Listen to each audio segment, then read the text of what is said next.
ठीक हो गया। मसरूर भाई है जी कॉलर। अस्सलाम वालेकुम मसरूर भाई। अस्सलाम वालेकुम। वाज़ाम सर सवाल कीजिएगा।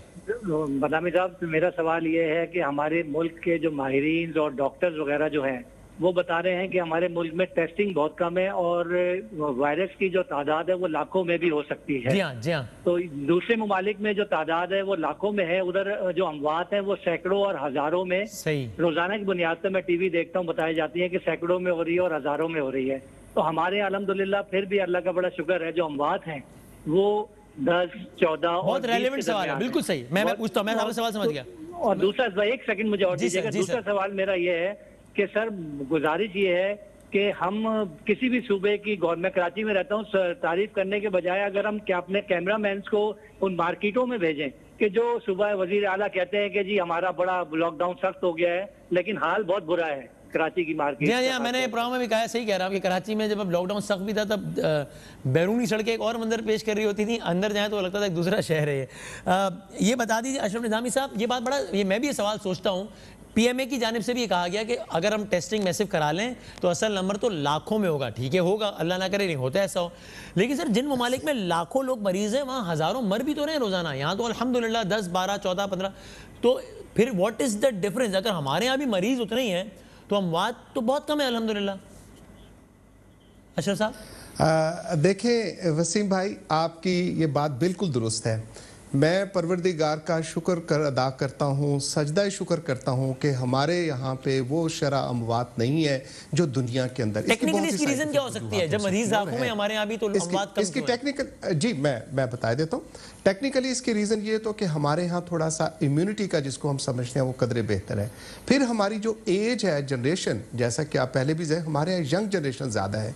ये ममालिक जो यूरोप और अमेरिका, वहाँ पे ओल्ड जनरेशन बहुत ज़्यादा है, उनकी 80 प्लस के साथ बहुत ज़्यादा लोग हैं जो उनके साथ है।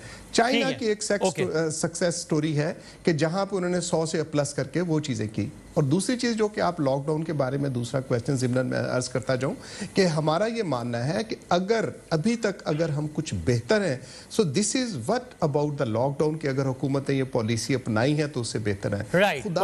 खुदा ना करे कि हम उस कैफियत के अंदर आए जो वहाँ बाहर है, वैसा तो बड़ा मसला हो जाएगा। ठीक है, बिकॉज दूसरी तरफ ये भी हकीकत है कि हर दूसरे दिन किसी हाई प्रोफाइल आदमी को हो रहा है, इसका मतलब पता नहीं अंदर तो खाने तो क्या मामला।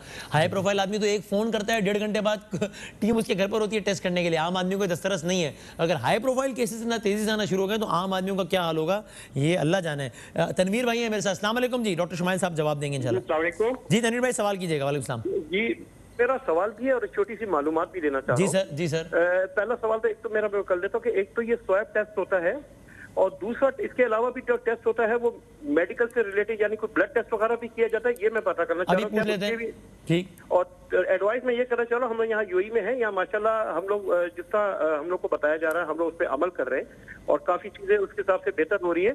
बताने का मकसद सिर्फ मेरा ये कि हमारे लोग भी यहाँ बहुत से लोगों के पॉजिटिव आए और कुछ अरसे बाद जब उन्होंने अपने आपको क्वारंटीन किया और एहतियात की, तो उस चीज का मैं चाह रहा हूँ लोगों को शो दिया जाए कि जैसे मतलब स्टीम लेना या ये बार बार इसका बताना, हाथ मतलब गर्म चाय वगैरह पीना, तो लोगों के कुछ अरसे बाद 6 दिन बाद यूएई में सूरत हाल क्या है वैसे? क्या ये कितना खुल गया यूएई?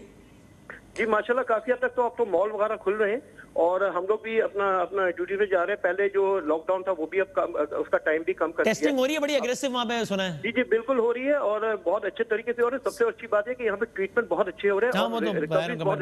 थैंक यू, बहुत शुक्रिया सर। ये बता दीजिए, एक तो वो क्या कहते हैं स्वैब टेस्ट या व्हाटएवर जो नाक से वो करते हैं, उसके अलावा दूसरा तरीकाकार क्या है? वो भी मेडिकली इतना ही ठीक है या इन दो में से कोई एक तरीकाकार ज्यादा मोतबर है? डॉक्टर शुमाइल साहब जी, ये सवाल इनका वो दूसरे टेस्ट को हम सीरोलॉजी टेस्ट होता है वो खून से लेते हैं और उसको बेसिकली वो रैपिड टेस्ट भी कहलाता है। वो फौरी तौर पर रिजल्ट आता है 15 मिनट में, आधे घंटे में, डिपेंड करता है किट की जो किस्म है।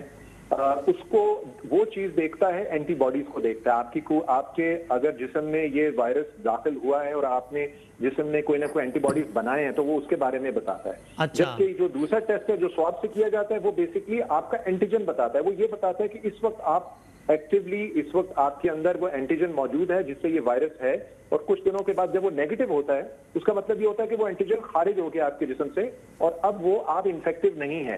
तो ये दोनों तरीकाकार इक्वली क्रेडिबल हैं? नहीं, देखिए आज जो पीसीआर का टेस्ट है वो बड़ी लैब में होता है, उसकी कह लें कि उसके रिजल्ट्स जो हैं उसकी स्पेसिफिसिटी जो है वो ज्यादा है, वो 99% है।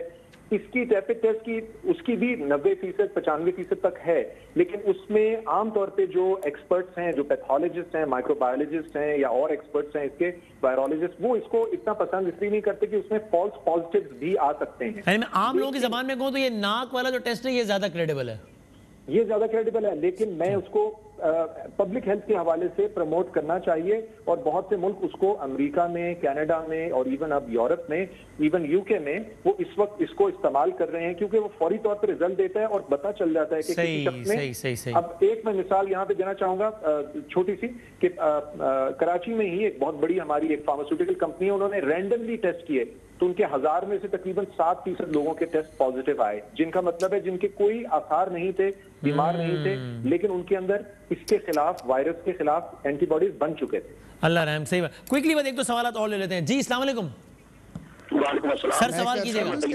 जी अशरफ आप सवाल भी सुन ले, एक साथ जवाब दीजिएगा। जी सवाल कीजिएगा। जी सर, मैं तैयब बात कर रहा हूँ लाहौर से। सर मेरे फ्रेंड को ना कोरोना है परसों, तो वो लाहौर एक्सपो सेंटर में वो एडमिट है, लेकिन प्लीज मेरा मसला यही है कि डॉक्टर्स को चाहिए कि केयर करें। वहाँ पे वो बता रहा है कोई केयर नहीं कर रहे डॉक्टर्स।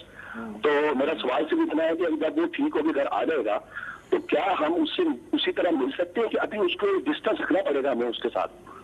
बताएंगे जी अशरफ साहब।